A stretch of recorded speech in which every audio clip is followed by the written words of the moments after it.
Hey guys, so I'm filming after work again, so apologies if the lighting's dodgy again, but I need to make sure that I get back into the habit of recording videos because it's something that I've not been too great at recently. I've been leaving things to the last minute, in some cases not recording them at all.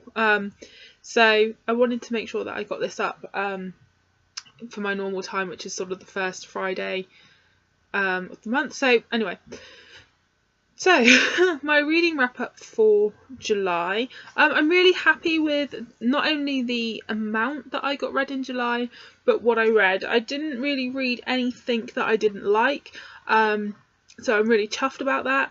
At the beginning of the month, I read 3 books by the same author, all different series of hers. I read 3 Kristen Proby books. As you guys know, if you followed my wrap-ups for a while, I really enjoy Kristen Proby books, but there was a few of hers that I hadn't read. So the first one that I read was Easy Kisses, and this is the 4th book in her Bordeaux series, which I think is actually my favourite series by her, or is becoming my favourite series by her. I really enjoy them. I gave that one 4.5 out of 5. Then I read a novella in her Love Under the Big Sky series, and that's Saving Grace by Kristen Proby. This one was really cute, really funny, like read it in like a day type novella, and I really enjoyed it. But my only real thing was that I felt like there was enough there for them to have their own story. Because it was a novella, everything not unravelled, but just unfurled very quickly, and I always wanted more for the characters, because there was enough depth there in her characters to make a full novel, but it was just a little novella. But at the same time, it was very sweet and very quick to read, and you know, it was nice.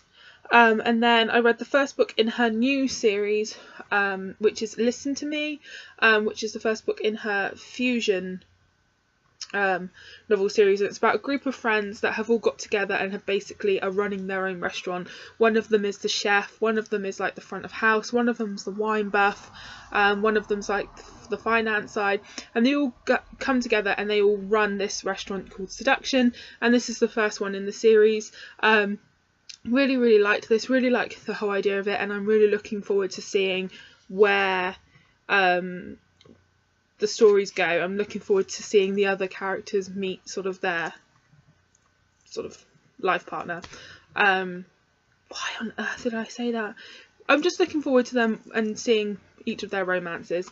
I gave Saving Grace 4 out of 5, and I gave Listen to Me 4 out of 5 as well. I did actually read Deep Redemption this month by Tilly Cole.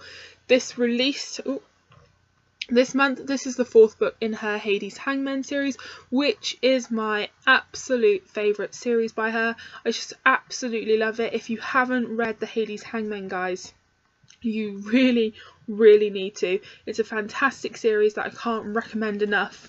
It's got a lot of mature themes, mature content. Some of it's quite hard hitting, but the way she writes, she just doesn't let me down. I absolutely love her. I was worried with this one because it's about a character that we don't really like in the first 3 books, or we start to and then we don't anymore. And this is, like it says, his redemption, and does he get redeemed, does he not? Tilly Cole just pulls no punches with her characters. They go through the absolute ringer, but it's absolutely fantastic, and easily 5 out of 5 stars, easiest 5 out of 5 stars I think I could give. An absolutely fantastic series. I actually read the physical copy of this, but it's all the way over there, and I couldn't be bothered. After I sat down to read, I realised that I'd forgotten it.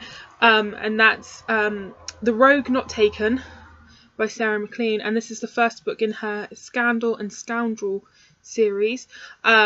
This was a fantastic Regency romance.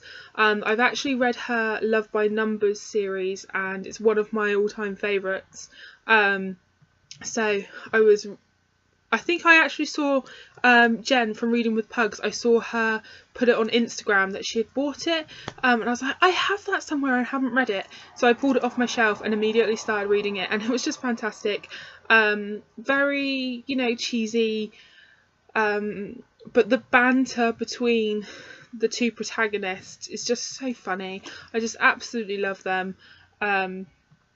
So yeah, I would highly recommend this if you are a fan of Regency romance, or if you wanted to read a Regency romance but didn't really know where to start, because Regency romance is one of those sort of genres where you find some truly fantastic books and you also find some truly horrifying books, but this was a fantastic one and I'd highly recommend.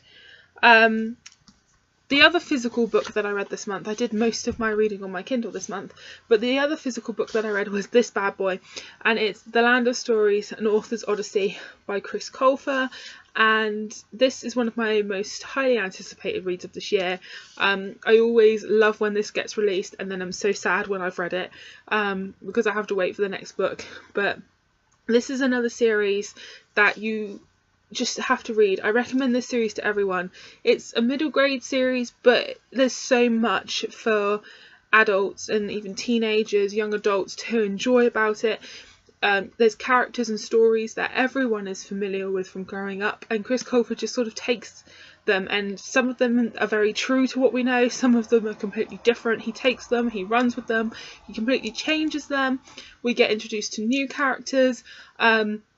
This, like I say, this is the 5th book in the series, and I'm always kind of worried when the next book comes out, because I'm like, where will he go with it? What will he do with it? What can Connor and Alex kind of do next? You know, they've gone to all these different worlds, and I shouldn't worry because he just doesn't fail to deliver. It's absolutely fantastic. I get absorbed by it when I'm reading it, and I always have my little theories of what's going to happen, and sometimes I'm right, sometimes he surprises me. But I'm never disappointed. It's a fantastic series, and the way that this one ends is just evil, because now I have to wait for the next book and I want it now. But absolutely fantastic. A series you guys have to check out for anybody, absolutely anybody that ever loved a fairy tale ever. The next book that I read was another Regency romance on my Kindle, and that's In Debt to the Earl by Elizabeth Rolls. Ooh. There we go. And this is kind of about a gentleman that his cousin loses cards to quite a notorious card shark and is beaten up by people that he then sells his debt onto. So this lord, I think he's is he a Viscount? No, he's an Earl. He's obviously an Earl. It says long day at work. You'll see why I got confused in a minute. So he basically meets the man that has sold on his cousin's debt and beats him. He realises that he's a cheat and he cheats him at his own game, really. And basically the card shark ends up owing the Earl a lot of money, and he goes on a runner. So the Earl tries to track him down, and who he actually finds is the cheat's daughter, and at first he wants to use her to basically find out where her father is, but he soon realizes, you know, she's obviously really poor. Her father's just basically abandoned her. She dresses as a boy and plays her fiddle to try and get like food to eat, and he ends up trying to help her and obviously ends up falling in love with her. It was quite a good book. It was, in some places it was quite slow moving, but I was always interested in the story. I wanted to see what was going to happen. So yeah, I did really enjoy it, and I would consider reading more books by this author as well. And then the last book that I managed to read in July was I'm really having trouble with this word. The Viscount Who Loved Me by Julia Quinn. This book has several sort of different covers because it's quite, I don't want to say it's quite an old one, but it's quite a well-loved series. And they've had sort of different covers. And I've never read a Julia Quinn book. I call myself a Regency romance fan, but I've never read Julia Quinn, and I know that she's an extremely popular author, and I kind of didn't know where to start. So I didn't really know what to read, so one day I googled, you know, best Regency romances, and Julia Quinn's name came up. So then I googled best Julia Quinn novels, and this one came up. So I thought, you know what, that's the first one that I'll read.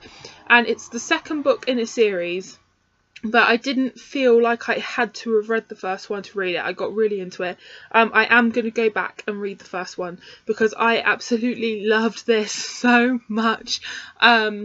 It's about a Viscount who has got it into his head that he's going to die young. He feels like because his father died young, he can't possibly surpass his father in any way, so he's going to die young too. So he's gotten to sort of the age of 29, nearing 30. And he's deciding that he's going to take a wife. So he asks his brothers who's the belle of the season, who's the most loved debutante of the time, and they tell him. So he decides, right, that's who I'm going to marry.